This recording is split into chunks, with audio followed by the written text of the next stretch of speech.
This is something that we sing over our children every night. Spiritual battle that's going on around us all the time. It's basically a prayer to protect and give strength to these angels. It's very commonly used by pastors to bless their congregation at the end of the service. All of this is very quickly encapsulated in the song, from me speaking it over my children to the angels of deliverance just in this crazy storm, yet able to have peace despite their circumstances.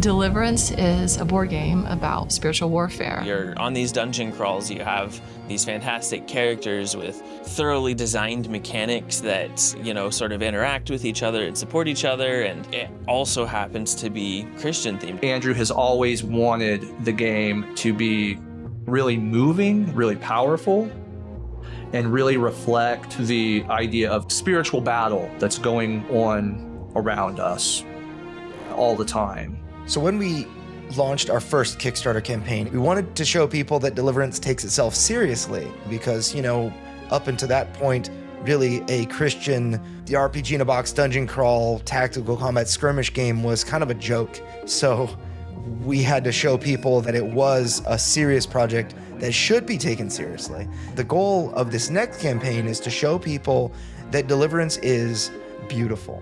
And one of the most powerful ways you can do that is through music. My name is Andrew Lowen. I am the designer and publisher of Deliverance. I run Lowen Games. Andrew is this visionary who has innate talent. He's got this talent for leading. He is really good at establishing a vision and then finding the right people, assembling this super team of people who can execute that vision and just make something wonderful. I connected with a guy, his name's Daniel Davis. He reached out to me almost out of nowhere. I came into contact with Andrew because, funny enough, I was advertised to on Facebook. There was a sponsored post for Deliverance that was play our Christian board game. And I was like, I have to get into contact with these people. This is incredible. So I just reached out to that account and said, hey, I'm Daniel Davis. I'm a composer. And I just remember looking at it saying, what could we make a song? I don't know. Is it possible? And that's kind of where the conversation really began. Initially, we were thinking, the teaser trailer for Kickstarter, I knew the song needed to fit in there somehow. But then also I wanted it to just be able to be appreciated in its entirety, mostly just so that people could simply just enjoy it. And so that's where we settled on.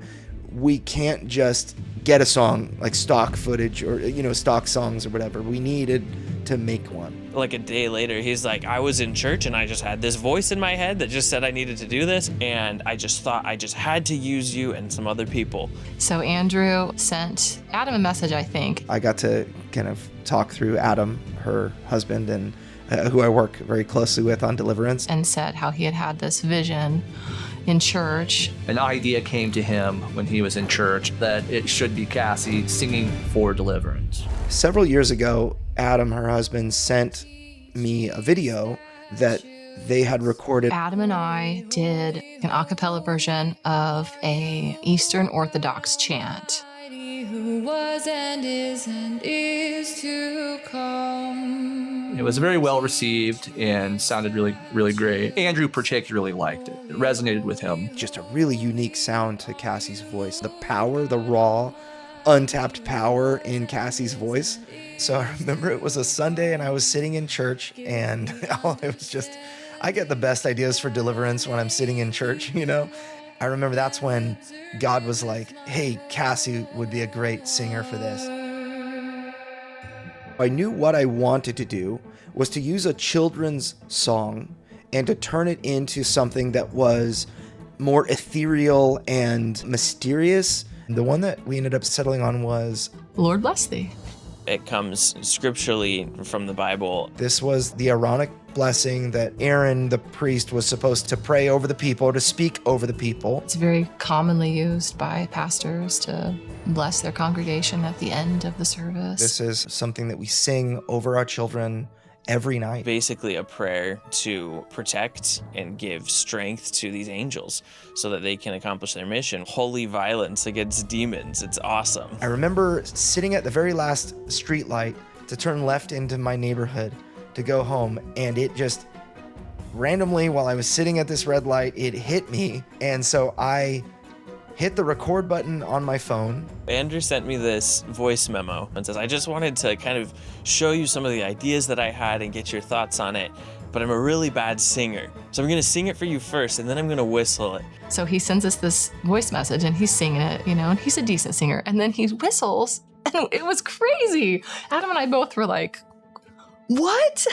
Andrew is he's like a fantastic whistler. Like maybe even like America's Got Talent or something level whistler. Really, I mean, if not that, really good.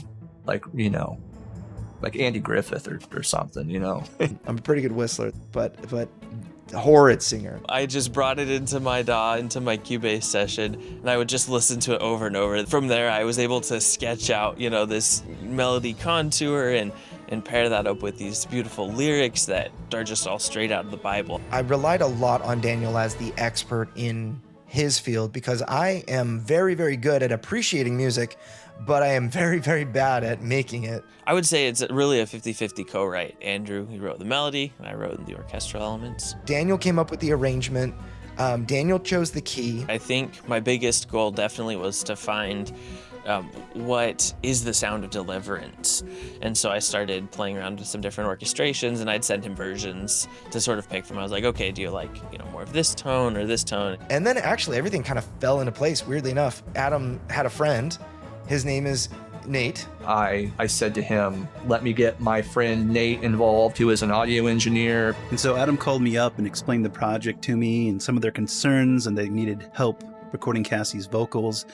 And I was like, hey, perfect timing. I have a vocal booth, a whisper room that I need to move from my location to yours. And then Adam just said, hey, I could take today off and basically drive 6 hours and help him move the soundstage. So Adam came and helped me move the vocal booth and was kind of surprised by the amount of effort it took. My interaction with Nate and Adam, we had just sort of this Zoom meeting. We talked about some of my fears of ending up with a noisy recording. I was very comforted to have Nate on the project. As soon as I said that, he started telling me about, oh yeah, well, here's my plan to mitigate that. He brought with him literally a mic locker and years of experience. We did a mic check with seriously about 20 different microphones to find the perfect sound for her voice. We came down to the church building and set up a little studio kind of in a corner. It was this neat little space with the whisper booth, and we brought my electric piano from home and set it up here so I could play it. And then before I knew it, Adam was like, yep, we're recording this week. The day we recorded, we packed up all of our gear and we came down to the studio. The setup took a long time, took a lot of effort, but the recording actually went really smoothly. You could tell Cassie had practiced. She was really, really prepared. When we first listened to the playback with the reverb on it, I was really surprised at how pleasant it sounded. Even some parts, when I heard later, I was like, is that me? It is getting so good. Cassie was really knocking it out of the park. So I took a video of it and I sent it to Andrew. The video text message of Cassie in the booth just makes me like tear up inside, thinking about how powerful that was, just like as a moment of like raw, purity coming out, and it just felt like everybody was there doing what God made them to do, what God, built them to do, and what God called them to do, and so that was a pretty amazing text message.